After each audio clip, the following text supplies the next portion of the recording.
and is with me as always is my guy Trey. Yes, sir. My name is Trey. With me as always is Shane.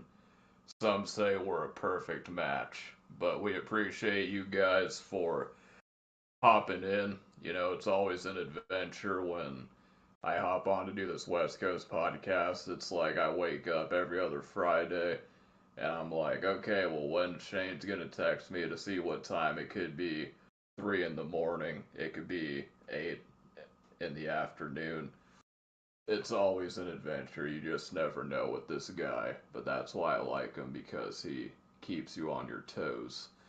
So with all that being said, we appreciate you guys for checking us out and all the support that you guys have been showing these last couple weeks.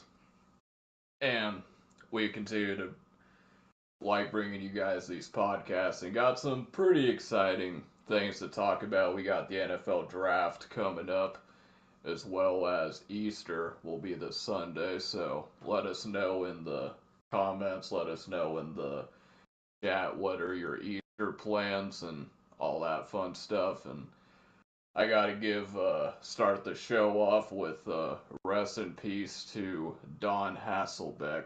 Don Hasselbeck was a legendary figure. He was a tight end for the Patriots. He also played with the Raiders, the Vikings, and the Giants, and he is the father to Matt Hasselbeck, who is one of the eras that I started watching football. Obviously, me and Shane are pretty close to Washington State, so we know of the good old Matt Hasselbeck days and Sean Alexander days. So I got to get that little bit of a tribute out to you guys. So, but Shane, how have you been doing these last couple weeks? Anything you've been up to lately? Trey, I appreciate it. Trey is right, you guys. Like I might text him at 3 a.m. I might text him at 8 a.m. It just keeps him on his toes, man. It's never sturdy. Hopefully though, on a real talk, hopefully, like I said in Madden 26, when that drops, Friday will be 10:30 p.m. Pacific time every other week. But yeah, gotta keep you on the toes, right, Trey? So I'm gonna give a little shout out to Trey and his brother Tree, the TNT podcast. Go check it out. It is on YouTube, and also I believe it is on Spotify and other streaming services. So go check out the TNT podcast, the brother podcast between my guy Trey and his brother Tree. Now, yeah, so that rest in peace to Mr. Hasselbeck. That's always tough when you lose somebody, no matter what the age. But yeah, Trey, I'm doing pretty good. So on Easter, I'm not entirely sure what I'm gonna do with my parents and my brother because it is my brother's birthday. It is only the second time in his gonna be 46 years that Easter has fallen on April 20th. It's also Hitler's birthday. It's also marijuana day. So it's a bunch of conflicting, peaceful, non-peaceful areas. And also, Trey, I got some fun stuff for you because you always pull one out of the rabbit for me. Wait, rabbit out of the hat?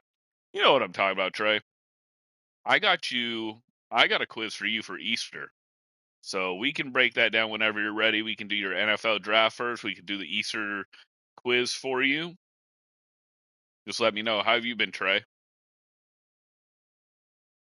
Oh yeah, I've been doing pretty good, Shane, and me and my brother Trebe, we always appreciate the continued support that Shane has been showing for our podcast, and me and Trebe, it's a little bit of a different vibe over there. It's definitely more comedy central, and my guy Trebe, who is my brother, he's been grinding the journalism game for quite some time. He started out doing the beat reporter for the Idaho Vandals, and he still does that kind of work, but he's kind of moved into a editor role here at the local Tribune, so definitely been grinding that. But yeah, Shane, I'm definitely looking forward to a quiz. I'm not too confident that I'm going to do well on it, but always a fun time to do some trivia. But it's funny you brought up the whole 420 comparison, and I didn't know that your brother was actually born on 420. So, but do you know? Like, I don't even know if you even know why, but I've always like because you always hear 420. Do you know what the backstory is on that as far as why that is called 420 and it's for like marijuana or not really? You know, it supposedly came from a 1970 store with a 1970 story involving a group of high school friends in San Rafael, California. They would gather at a specific time, 420, to smoke marijuana. This became a code word, and April 20th became a widely recognized holiday dedicated to weed heads. This is at least what it says on Google. Um, PBS says how it came to be is it was a police code for marijuana possession, or Bob Dylan's Rainy Day Women number 12 and number 35, being the product 12 times 35 with its refrain, everybody must get stoned. So there's one of three stories. You could believe the folk story or maybe the myth, however you want to talk about it, where friends started it in the 1970s, or you can believe that Bob Dylan made it up with the rainy day 12 times 35. But there's also actually, I take that back. I don't think it's a myth at all. They also say in PBS on PBS History Tray that it was friends in the 1970s at San Rafael High School in California. They called themselves the Waldos. So they drew a map and gave the place a harvest to the crop. So there you go, man. There you go. There you go, Trey. That's the backstory on it, I guess. Bob Dylan Bob and high Dylan school and high school kids. kids. All right, so Bob Dylan and high school kids created 420. It sounds like it's a little bit of a conflicting story there, so there's going to be some controversy on that. It almost reminds me in Madden about how, people are always quick to be like, oh, I created the gun bunch, or I was the one that innovated the nickel blitz. But in this case, Shane, it's actually referring to the usage of marijuana. Um, so, since we're on this topic, obviously you are a resident of Washington State, and back in the day, Washington State was probably one of the first states to actually legalize recreational use for marijuana. I believe it was Washington, and then Colorado was up next. So, I mean, going back a few years back when that was still a hot topic, I mean, it's almost crazy to think that, we're in 2025 and it's not really a political issue these days, but, back in the day it was. So, what was kind of the shift from marijuana being legal, and how did people react to it when it did become legal like a few years ago? You know, honestly, I live in the more conservative side of the state. There's a liberal side and there's a conservative side. So that does play a part on what people want, what people don't want. Now, Washington State is known as a Democratic political state. I'm not trying to be political. I'm just kind of throwing the background back here around. So in Eastern Washington, a lot of people were upset actually about it happening. It's become more like split down the middle now as the older generations died, or they've died, and so it's become more like split between Democrat and Republican. But like most people I know, even like honestly, it's funny because I do know some and I'm gonna say it, Republican families that like to smoke the reefer. So they kind of came around on it because the reason why I'm bringing it up, why I'm gonna say, is because they were opposed against it becoming illegal right before it did. But now they go to the store and they say, yeah, it helps their arthritis, and they're older people, so Basically, it was like that on the west side of the state. More people were for it. To me, like, I don't have a big problem with it, Trey. Like, I see way more problems fighting when I went to the club, went to the bar with alcohol than I did with pot. Most of the people that I knew that were potheads or smoked pot more than alcohol, they were more chill. People that drink alcohol, more bravado comes out, more aggressiveness comes out. Now, there is somebody like me and other people that is a complete opposite. With alcohol, when I do drink occasionally, I am more relaxed, more joking. So I guess it's personality, but for the most part, I don't really have a problem with weed because people are gonna do weed on the side anyways. They're doing it anyways when it was illegal. Personally, I'm not. I don't care for mushrooms and cocaine and all that stuff to become illegal, like they were trying to fight for at least a couple years ago, Trey. So I'm not pro legalization on cocaine. Mushrooms I'd have to look into more, but yeah, that's where I'm on that. Like that's how it was, at least on the eastern side of the state, Trey, is that people were against the legalization of marijuana. Yeah, no doubt. And going off of that, I did have a question, like, because I mean, when you were coming up, like, I don't know if like when you in your younger days, like when you were a teenager or in high school, if marijuana was more like people were using it more versus the kids of today. But when you hear stories about going back when it was illegal and people were getting exaggerated sentences, like people say, oh yeah, I got caught with marijuana and they put me in jail. So from your experiences, I'm just curious, is the whole thing about cops busting people for marijuana, is that true, or is it slightly exaggerated from what you've seen? You know, at least where I was, we didn't really get busted that much, bro, to be just perfectly honest. Like, even in high school, they didn't even try to bust kids that were underage smoking cigarettes. There was a smokers spot where if you walked across the street from the high school, you could just smoke cigarettes. And the school didn't care. They didn't care. They weren't going to involve the police. They weren't going to do anything.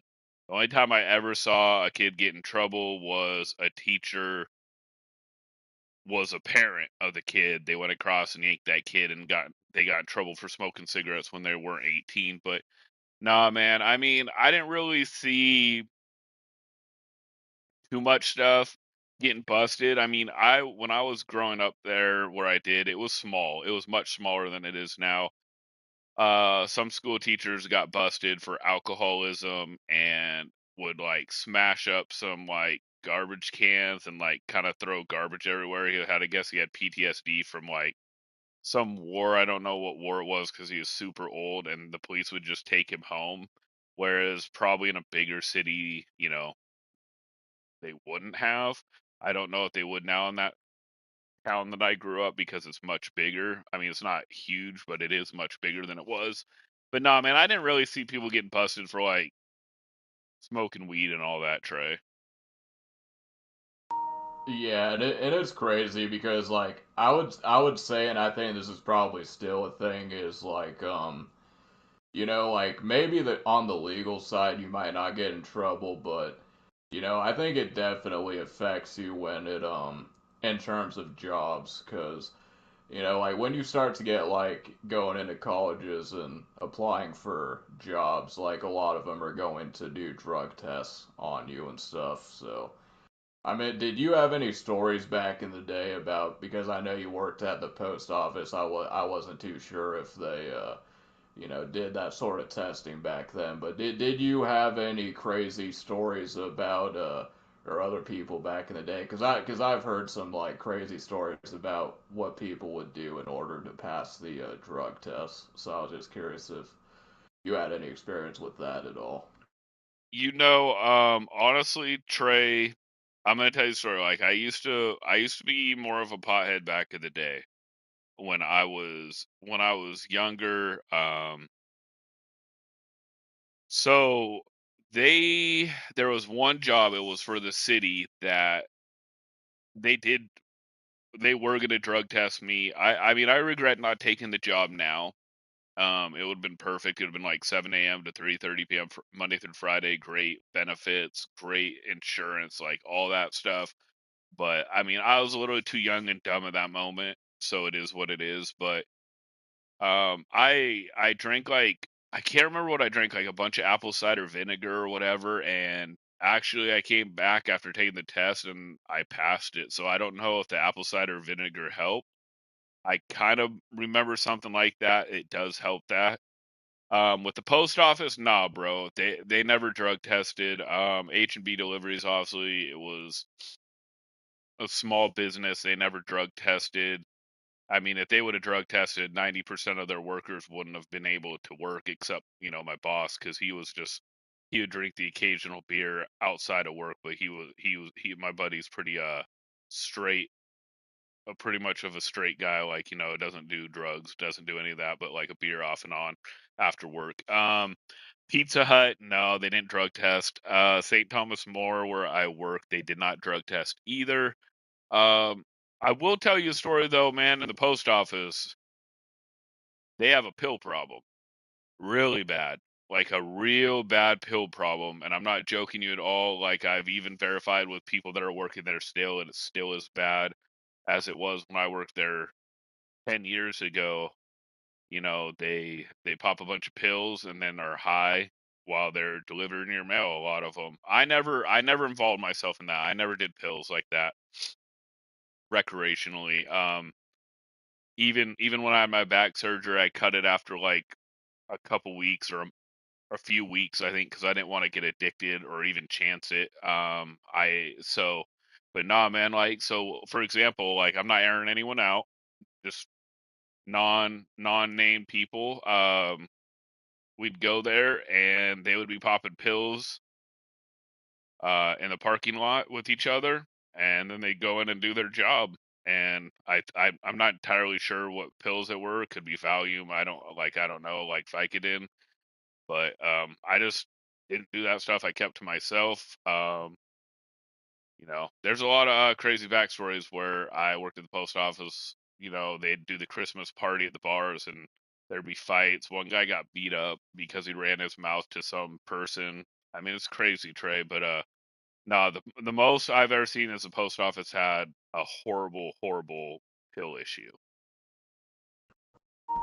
Yeah, no, that's crazy. So the next time you see, I would imagine like these days with the post office, it's probably a lot more regulated. But I've also seen like, like my local post office, they're saying that, they're having a hard time getting people to come into work. So maybe they've, gone back to some of their more lax policies and stuff like that. But Trey, the so reason why. Oh, you go ahead. said that you back in the day you experimented. I don't want to say that you were out here smoking blunt after blunt. At least I don't think you were. But so when it was like back in the day when you were messing around with the devil's lettuce, so to speak, and like before you were saying like with alcohol it didn't really make you angry, it just kind of numbed you out sort of thing. So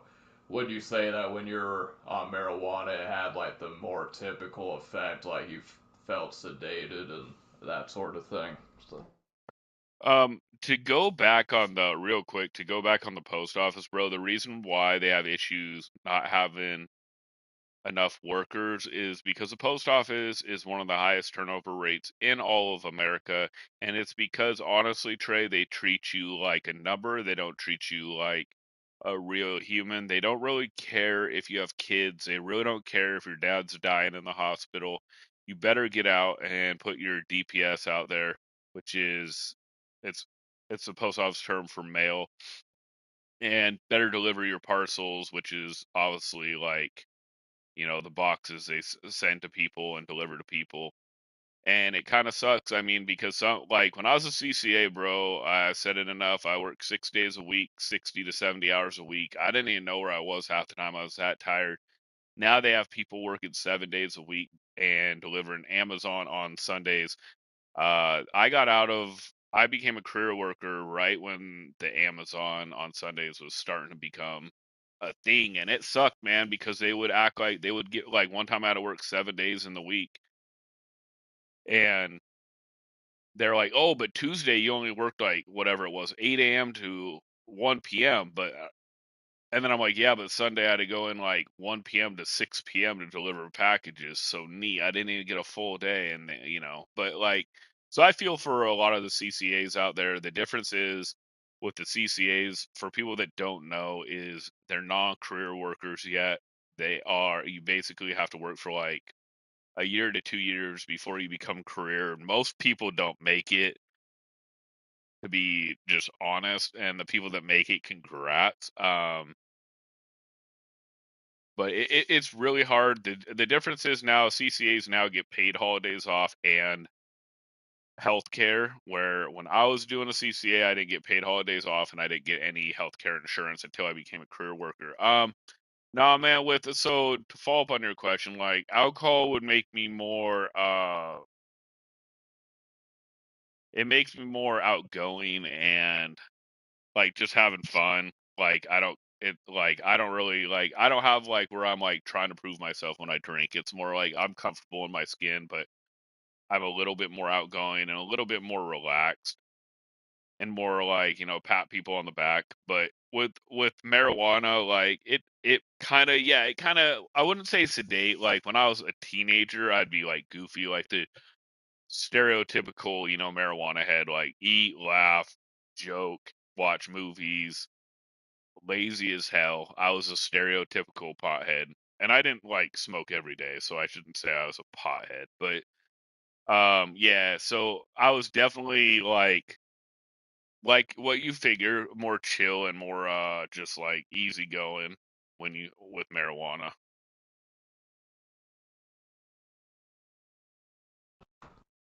All right, yeah, no, I feel you, and yeah, that's crazy with like the post office. So I mean, they kind of incentivize, you stick around 1 to 2 years, but you probably not make it. But I guess it's I think more companies should do that. Honestly, like say you get hired on, it's like, okay, well, these first 2 years is gonna suck, but if you can pull through it, then you get advancement opportunities. Like I think it would actually be a good idea if like more jobs and stuff were like that, but I think like nowadays you need like a college degree, so you gotta put in that school work to really get at top. Not with most places, but you get what I mean. All right, Shane. So we got the draft coming up next week. Uh, the 2025 NFL draft. Now, this draft class this year, from a lot of critics and a lot of analysts out there, they're saying that this draft, there's a lot of talent in here, but as far as must have players, there's two players, and those two players are Travis Hunter, the wide receiver and defensive back extraordinaire, coming out of Colorado, and the other one is the edge rusher, Penn State, Abdul Carter is the number two player. Those are the true blue chip players. Now, obviously, you got some players that are going to be thrown in there. Aston Genty, the running back from Boise State, had a very incredible season. And the Arizona receiver, Ted McMillan, who I actually like a lot. There was a video that was spreading around social media where he said that he didn't watch film and that sort of thing, but it's really that time of the draft where people are just coming up with stuff, and it's a slow day. It probably doesn't hurt him too much, but it also doesn't help him when he says he doesn't watch film. I don't know how you feel, Shane, about him saying that he doesn't really like football, he doesn't watch film. For me, it's not really that big of a deal, unless you're a quarterback. If you're a quarterback and you say you don't watch film, then that I would be like, yeah, that's kind of a red flag. But if it's like a wide receiver, and I think safety would probably be another one I'd be kind of scared. There's certain positions where that would be a problem, but wide receiver, I don't really see that big of a deal to it. So yeah, that's pretty much the sum of the draft. So my idea for this year's draft is we're going to go back in time at the year that we were born. Shane was born in 1984. I was born in 1997. So we're going to look back on those two drafts in particular, and we're going to compare it and see who is going to win, have the better draft, and then from there, we're going to go to the year that we graduated high school. For me, it was 2015. For Shane, it was 2002. And if it's a tie, so if say I was gonna win the first draft and Shane wins the second, then we'll have to have a tiebreaker, and then from there it'll probably just be like a random draft between the two. So if it's a tiebreaker, so Shane, knowing what you know about 1984 and 1997, because I haven't looked at the draft selections yet, but just going in blind, you have the 1984 and 1997. If you had to take a guess, which draft class would you say is the better out of the two? I would say your birth date, bro. Because birth date year. I think yours is better. All right, so Shane's saying that my year is better, and let's go ahead and take a look. So first, I'm gonna go with who was the first overall draft for each of it. Then I'm gonna look at the overall draft and then probably see if there's any like undrafted players and then go from there. So the 1984 draft, Shane was just being brought into this world. It was held in New York City. And the first selection is wide receiver Irving Fryer, who had a pretty solid year. I wouldn't say he is. It didn't say he's a Hall of Famer, but definitely a lot of accolades. He made the Pro Bowl 5 times: 1985, 1993, 94, 96, 97. He was the New England Patriots All 1980s team, as well as the New England Patriots 50 anniversary team. So yeah, Irving Fryer, Shane, is the first overall pick for your view. Now we go to 1997, the the 1997 draft when Trey's Raw was just being brought in. It was also in New York City at the Paramount Theater. And the first selection was Orlando Pace, the legendary tackle from the St. Louis Rams. And he played with the Rams from 97 to 2008. He won a Super Bowl. He has a lot of accolades. And from his Wikipedia page, it's not saying that he is in the Hall of Fame yet. But I think it's pretty safe to assume that when we're talking about the number one overall pick between Orlando Pace and Irving Fryer, Shane, I think you would agree that Orlando Pace had the better career out of the two. Oh yeah, I agree, man. I actually think your team smashes me. So 1997, I think will smash 1984. I could be wrong as we go along, Trey. All right, so yeah, let's go back to 1984 and look at some of the dudes that were taken back in that year.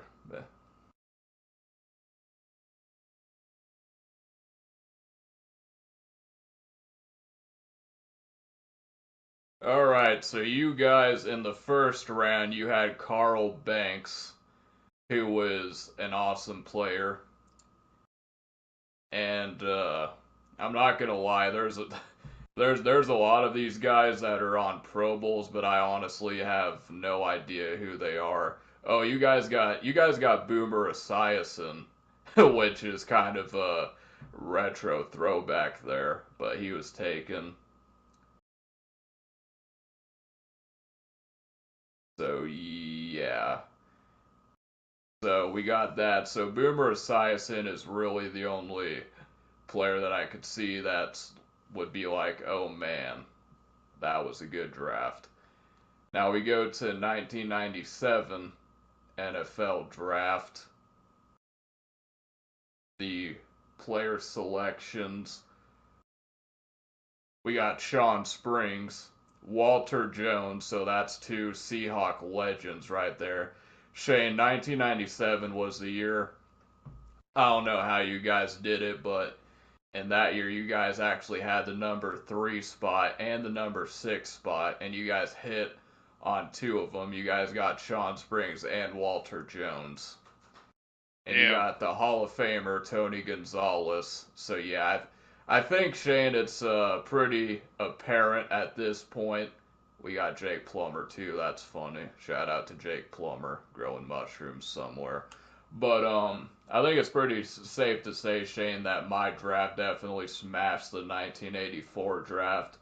Now, when we go to round two, okay, so we're talking about the year you graduated high school in 2002 versus my year, which is 2015. How do you predict this round will go? Do you have a little bit more hope for this version of things?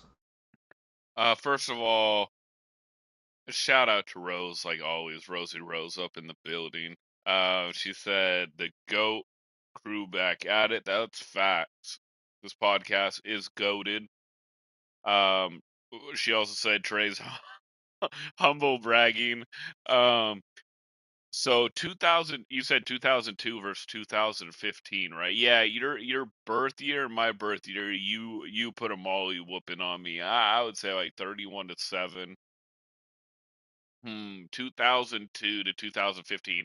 You know what? I am gonna say my team from '02 will beat your team from 2015. She said, "Don't let him hate the fact that in 1995 it was Joey Galloway to you." Oh, wait. Rose, is that your birth date? Were you born in '95? No, you're older than that, right, Rose? No, I'm no, I was, confused. yeah, I was in '97. I didn't know if she was talking about me or her. Yeah, I don't know if it's talking about her or you, because I know you're 97, Trey.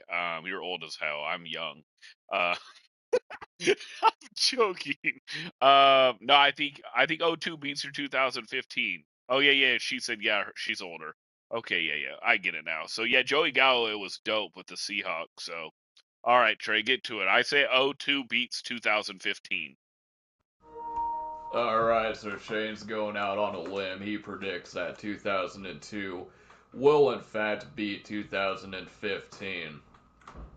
So let's go to 2002 and look at what kind of prospects we got.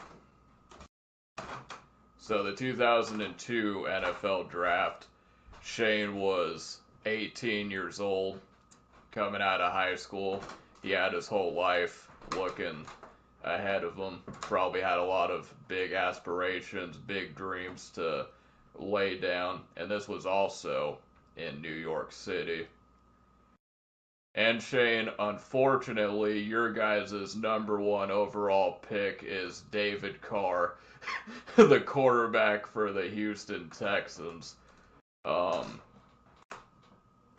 Obviously was not a Hall of Fame player by any means, but he was definitely a quarterback that was around for a while.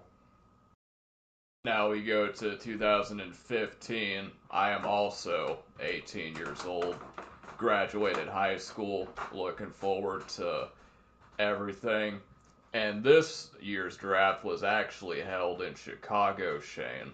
So the first overall pick Is J? Ooh, this is gonna be a good one, Shane. This actually um might have some debate to it. So your guys' number one overall pick was David Carr. The first overall pick in 2015 is Jameis Winston. So I don't remember much of David Carr, so I don't know if you have much of a recollection of that. So if you had to guess between those two guys, who you going with, Jameis Winston or David Carr? Um, so first of all, I'm gonna say I was 17 when I graduated high school. Just so you guys know, I was a young buck. Um, Rose said Jameis Winston and Marcus Mariota go LO. Yeah, he's hating on Mariota. No, here I'll say this. I'll say this right now, Trey. David Carr was really good when I saw his highlights and stuff. But all I remember from that guy is he would get hit so many times. They had a terrible line, and it just ruined his confidence. Like, so probably you'd say Jameis Winston, but like if you put David Carr behind some of the teams Winston had, I think it'd be about equal. Like David Carr was really just like thrown to the woodshed. He was a lamb led to slaughter. He was me being led to Diet Coke where I know I'm going to drink it all night and regret it in the morning. Um, I'm, just anyways. He didn't have a chance. So I mean, I thought he was good enough if he would have been protected right, but I think probably people would say Jameis Winston. Yeah, no, I would definitely agree with you. I mean, like I said, I wasn't David Carr. I mean, I heard of him, but I didn't know it. But it's the good old saying, and especially going back to 2002. The rule changes were definitely not like they are now, to where you can be a pretty bad general manager and roll out your quarterback with subpar offensive linemen and not really build around him, and you could still make it in essence, because you can't really do nothing to the quarterbacks because of the rule changes. But I mean, you're talking about 2002. You must have definitely been thrown into the wolves for real. So maybe we can call that a wash. So we're going back to 2002. Some of the notable players that I have is we have Julius Peppers. Okay, so Julius Peppers is obviously a dog, and he was in 2002. Another one is Quentin Jammer. I kind of forgot about Quentin Jammer. He was definitely a pretty good cornerback for the Chargers. And you have Dwight Freeney, so damn, Shane. This draft class had some dogs. Not only did you have Julius Peppers, but you have Dwight Freeney. John Henderson, what I remember most about him is there was the viral clip of him getting slapped by his trainer, and then him going up. He was obviously on some drugs back in those days. You had Clinton Portis. Clinton Portis was a pretty solid running back. Albert Hainsworth, yeah, this class, I'm kind of scared now, to be honest, because these are definitely some names. Not only that, but you have Roy Williams and all that. So I'm getting pretty shook, Shane. I think we might have to go back to tiebreaker here. So we have Marcus Mariota, Amari Cooper, Todd Gurley. Yeah, Shane. I think Tyler Lockett. I mean, you're talking about a bunch of good players, but a lot of mid players. So Shane, I think 2002 beats 2015, which I was honestly quite surprised by. I thought 2015 would be a lot better than it is. 2002, that they got some dogs in them, bro. Like I think, like no disrespect for you, but I think my team smacks you that time. I do think we are even and we need a tiebreaker. Rose did say, Trey, what do you know about Joey Joey Harrington? Do you know who Joey Harrington is? I do. I believe he was the Oregon Duck QB, right, Rose? I could be wrong. And then she said the GOAT, Denzel Perryman. I have no idea who Denzel Perryman is. I think Joey Harrington's Oregon Duck QB. Do you know who Joey Harrington is, Trey? Yeah, the name sounds familiar. And I'm looking it up, and he was, in fact, the quarterback for the Oregon Ducks. So it Oh, looks like he was picked in the third round of 2002.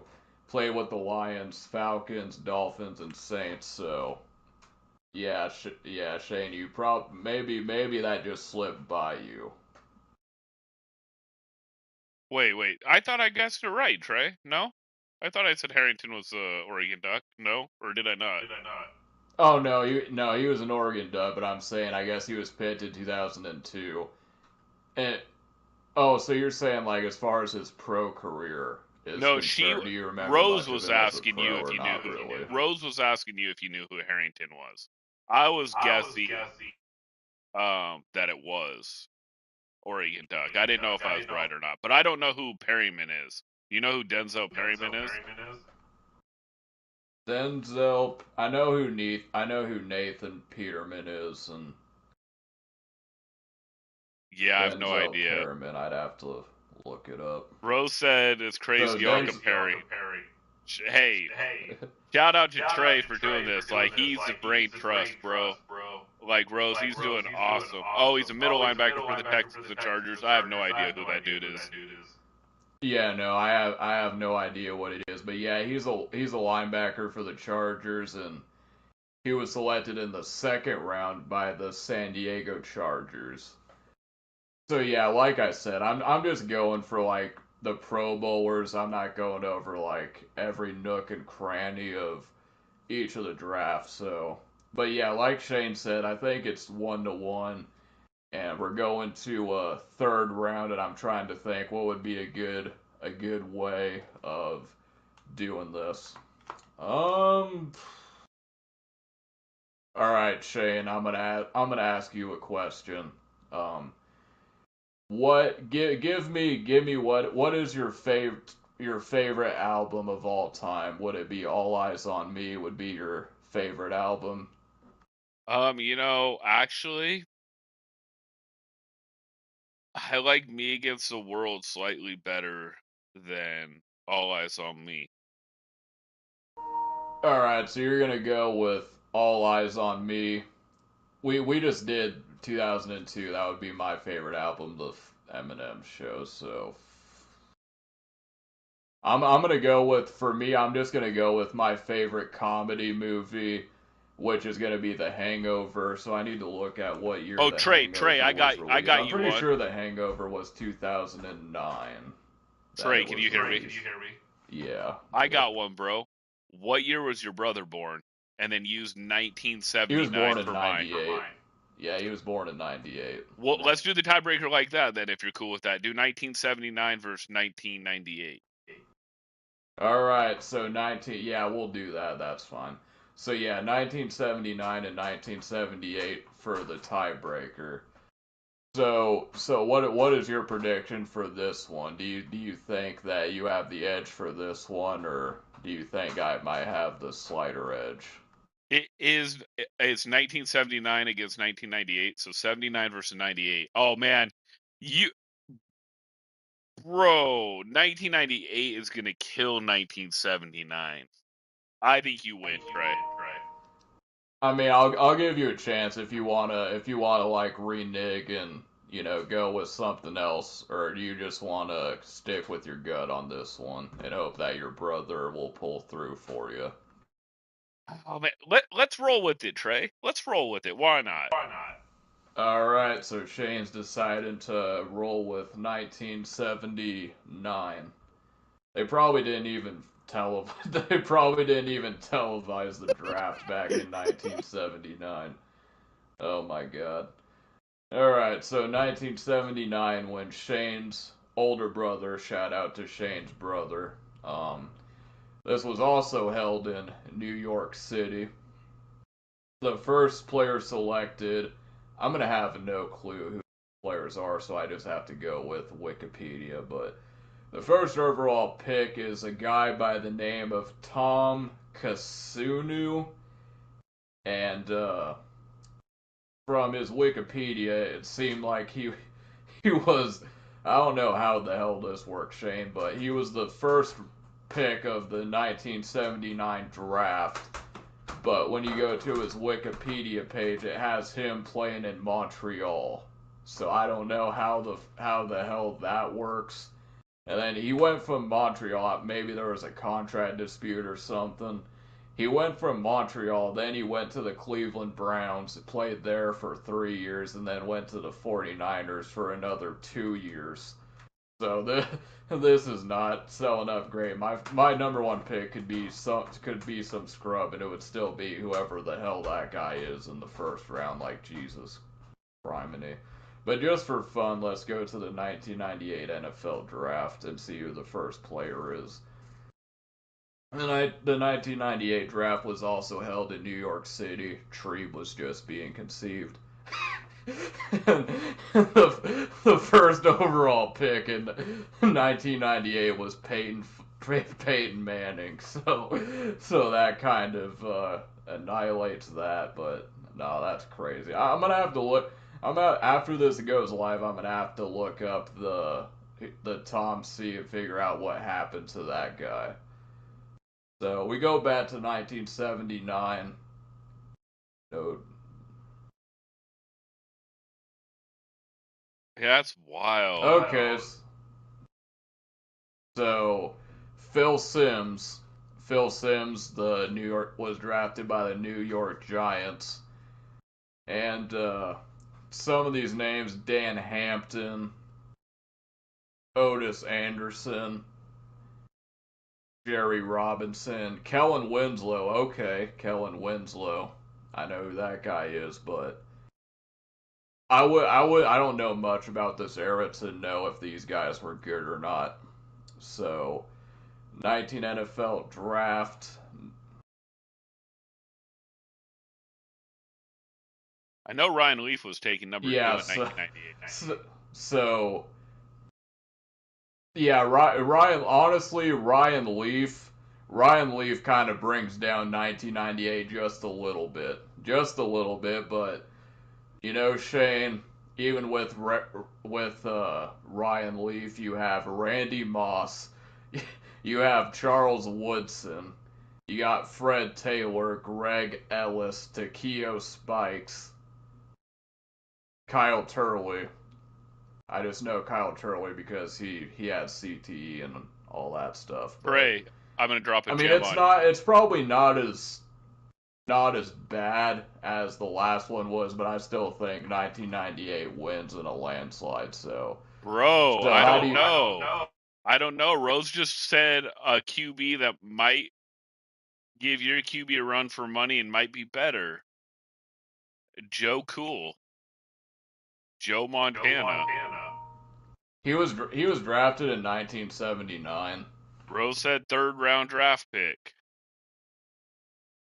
I think I'd take Joe Montana over Peyton Manning, bro. I could be crazy. We need to clip this. We need to clip this. Joe Montana or Peyton Manning. Would you take as your QB? Well, who would you Yeah. take, Trey? Oh, geez. 19 Joe Montana or Peyton Manning.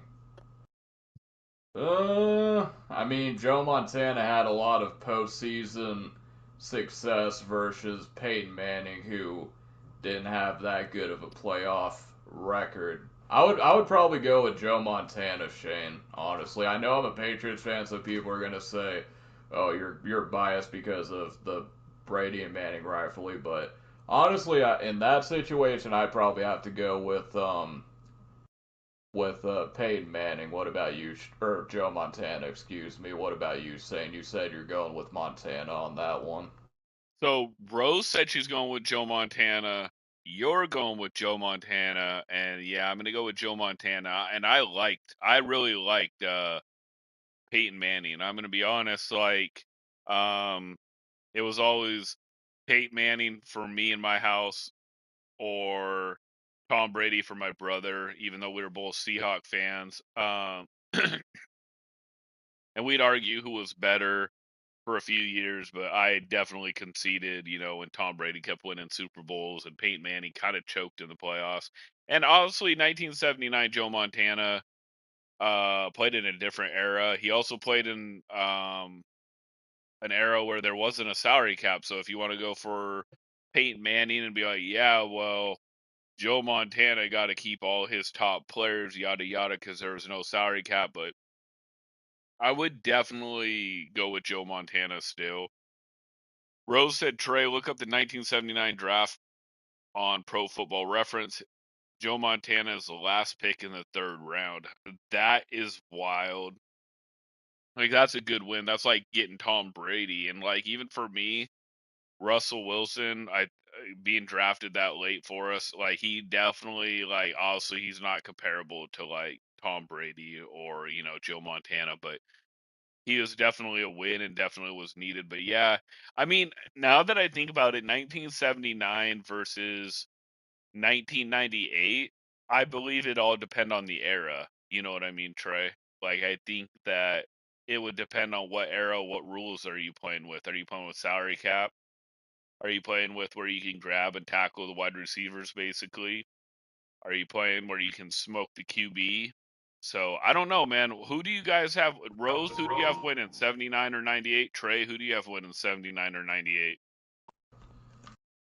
Well, I think we should probably default this and say that Rose is the winner of this one because, I Googled 1979 NFL draft and it doesn't even mention Joe Montana. I had to go through like 3 links for them to talk about Joe Montana being drafted in 1979. So that was a good pull for Rose there. But, other than Joe Montana, obviously, but 1998 had Randy Moss and a bunch of them guys, and so you had Randy Moss and Peyton Manning, and talk about the first overall pick of 1979 that went to Canada. But I'm probably going with 1998 overall, Shane, even with Joe Montana. But you talk. It's crazy. You talk about grab and hold receivers, and if you want to, and this is real knowledge right here, but Peyton Manning was actually one of the players that complained when he lost in the 2003 playoffs to the Patriots. He actually complained about the New England Patriots quarterbacks being too physical at the line of scrimmage. I believe Brett Coleman actually has a video breaking down that game if you want to check it out. So, but no, Shane, I'm probably going with 1998 on this one. What do you think? Rose said another round 10 pick in 1979 was Joe Montana's weapon, which was Dwight Clark, the catch. Back of the end zone, I definitely remember that. Rose said she's seen the video you're talking about, Trey, on that. I honestly, it's gonna sound crazy. We definitely got to clip this and post it so I can post it on TikTok and YouTube Shorts. I think it depends on the era, honestly, but I still would probably pick 1998 to beat. Oh man, I mean that's tough. That's tough because like Joe Montana was 5 for 5 in Super Bowls. I mean, and Peyton Manning was not so big in the playoffs unless somebody can fact check me. Like my memory says that he was not the best performer in the playoffs. And that's what kind of like put Brady over the like where Brady was clearly better because in the playoffs Brady did, good enough. 1998 is more talented to me, like Rose said too. In today's era, I would say the 98 team would win probably by 7 to 10 points. In the 1970s era, I would. Peyton Manning had issues against the LOB, and I know the 1979 draft is not like the LOB, but the LOB, which is the Seahawks, gave him so much trouble with the physicality and just roughing him up. And In 1979, you could go low, you could go high. I'll say that. I'm gonna just say it. I might get roasted in the comments when I post this clip. I would take 1979 draft class over 1998 draft class in a one-game playoff, not regular season, but playoff in the 1970s rules. I would take 1998 in the current era rules, if that makes sense. Rose said Peyton could get past New England in one of Peyton's Super Bowl. He was carried by a defense. Montana never had to be carried. I do agree on that, Rose. Now, the counter argument might be what I said about the salary cap, where Montana could have the best players, where you can't nowadays. But I do agree with you. So yeah, so Trey, yeah, I say 1979 playoff game.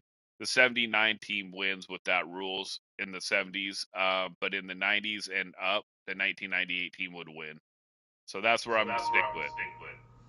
All right, so Shane's sticking with it. So yeah, it was definitely a fun little experiment. I liked how it came to the wire. Obviously, you got one of the draft classes, the first one, I beat Shane pretty bad, and then you go to the second one, and it was a complete opposite, and then you get to the third one, and I still think it's pretty clear, even with Joe Montana and Dwight Clark in there. But obviously, Ryan Leaf definitely brings us down a few pegs on that one, but it was definitely fun overall. So, with all that being said, Shane, you did say you were going to try to do some trivia questions on me, and in honor of Easter, I believe the trivia questions are going to be Easter. So I'll just tell you right off the bat that not a big Easter person. I think the one Easter experience that I remember is I was a kid and I was doing the little hunt for eggs and stuff like that, but the thing that I remember the most, I don't know if it was because, like, back in the day it was hot outside, but, some of the eggs, like, some of them had, like, quarters or dollar bills in it, and then others have candy and stuff. These eggs had candy in it, Shane, and it freaking melted. So, like, you open up the eggs, and all you see is freaking melted chocolate. So, from then on, I was not a big Easter person. So, I'm not too confident that I'm going to do well in this, but I'm willing to give it a shot. Okay, so before we wrap up the podcast, I did want to do the Easter. It is definitely for fun, Trey. I'm not a huge Easter person either. When we used to do Easter egg hunts, I was terrible at it. I'm still terrible. I can't even. I'm very poor at noticing something right in front of my face. So, okay, Trey, we got 35 quiz questions for Easter 2025 before we end the podcast for 2025 Easter. So, number one, Trey, what state held the largest Easter egg hunt in the United States? All right, largest Easter egg hunt in the United States. I I have to go with the when I think of that question, the first state that comes to my mind is Texas. I have no other thing other than that's the first thing that came to my mind, so I'm gonna go with Texas for that one. Okay, the correct answer is Florida in Winter Haven on April 1st, 2007. Over 9,000 children and adults searched for a whopping 500,000 eggs, Trey. Number two, in 2024, how much money was spent on Easter by Americans? Ooh, how much money was spent by American on Easter? I'm gonna say somewhere in the neighborhood of I'm gonna go $5.5 million overall. Trey, I was way off too. I'm kind of guessing in my brain before I read the answer. The correct answer for how much Americans spend on Easter in 2024 was $22.4 billion. Yes, you heard me right. In 2024, Americans spent $22 billion on Easter. That is insane. Now, let's go outside of the United States. Let's get out of North America. What animal brings presents and toys to the little ones in Germany? What animal, Trey? So outside of North America, and I'm assuming you're saying in North America they call it the Easter Bunny, but you're saying in other countries, what is the animal that they, in other words, what is their version of the Easter Bunny? Um, I, I'm gonna take a I don't even know what I would freaking guess here. Elephant. I don't even know if they have elephants in Germany. I honestly have no clue. So in Germany, the answer is a fox. It's called Osterfuchs. Osterfuchs. I think that's how you say it. So any Germans out there, I apologize, but it is an Easter fox, Trey. Now, what is the reason for the colors on the Easter egg,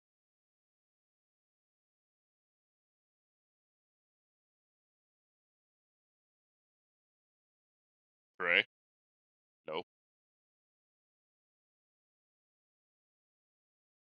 Trey, can you hear me? Yeah, my bad. So Shane's question is, what is the reason for the colors on On the egg? on Easter eggs. And I am going to take go out on a limb and say that the reason that there are colors on the Easter egg is has something to do with religion because it is a religious holiday. So that's what I'm going to go with is that it has something to do with religion. Trey, you are absolutely correct. It is for religious reasons, but at the same time, it is not a specific religion. They have white represents light triumph, while lavender represents power and royalty. Pink represents joy and love, and red obviously symbolizes blood and sacrifice. So we get the reason there on that religious part. Um, who was Easter named after, Trey? Who was Easter named after? Correct. Again, I'm gonna have to go with a religious figure, but I have no no idea who it is. But it had to be someone that was of religion descent. So It is basically a goddess during the spring equinox. That's it. She's a goddess of spring rebirth, and her icon is the rabbit. What is the most popular way to celebrate Easter, Trey?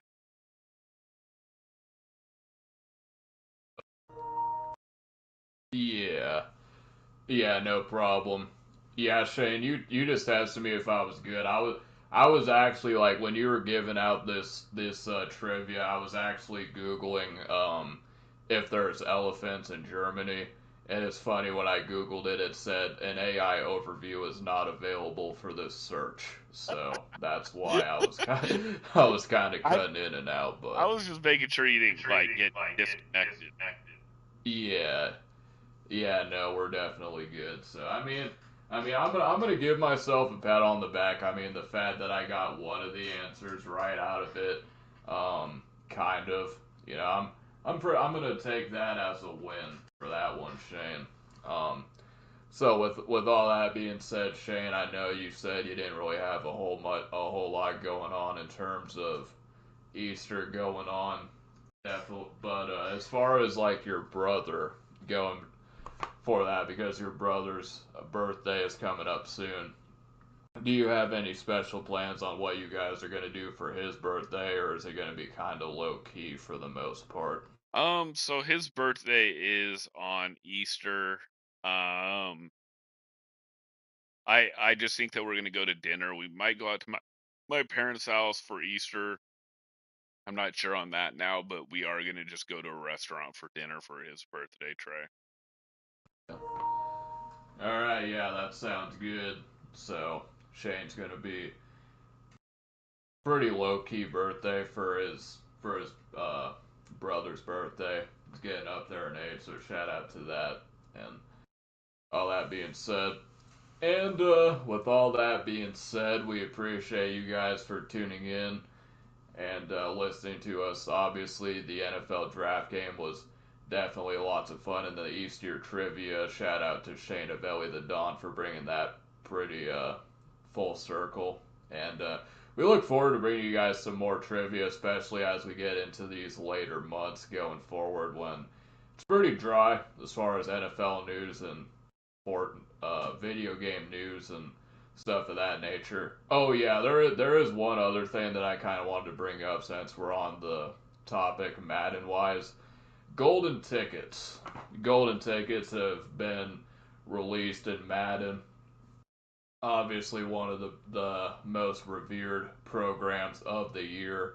And the question that I always wanted to know is, so they have these select golden tickets that come out in people's packs, and I'm like, so what happens if one of the 20 or 30 golden tickets that they put in packs, like what if they put like a golden ticket in someone's pack that doesn't even play the game anymore? Like what does it happen then? So my conspiracy theory on that is that it's all predetermined on who's going to get the golden tickets. So with all that being said, I'm gonna say if I pulled a golden ticket this year, I'm gonna go with I would create Christian Gonzalez, the cornerback for the New England Patriots. I would give him a golden ticket. I'm gonna ask Shane the same question as he's wrapping it up. Shane, if you had the opportunity to create any player in this year's game of Madden 25, who would it be? And yeah, I'll throw it back over to Shane to answer the question and close us out for another edition of the West Coast Podcast. And got some pretty excited things coming up too with streams and whatnot. So look forward to that. You know, I think I'd go with Ricky Waters. If I could create anyone, you're saying any player, right? That played in the NFL, I'd go with Ricky Waters. Yeah, well, the caveat is like what the golden ticket. It could be any player, but it has to be a player that has a card in the game. So I don't know if there's a Ricky Waters card that's in Muck currently, so that would be a problem. But we can go ahead and go with that unless you want to name someone else. Okay, fine.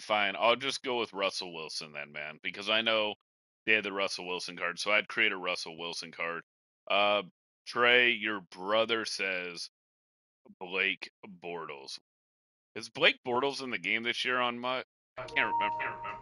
I don't think Blake Bortles is in the game. So Tree, you're sitting there watching us. We appreciate you. I'm still working on getting that video uploaded to my Google Drive. Shane doesn't know what I'm talking about, but Tree will know what I'm talking about.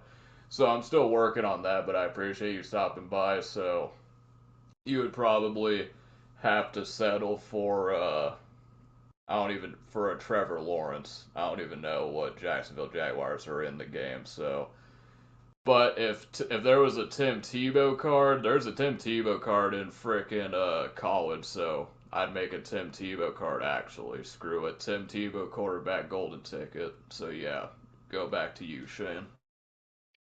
Yeah, man.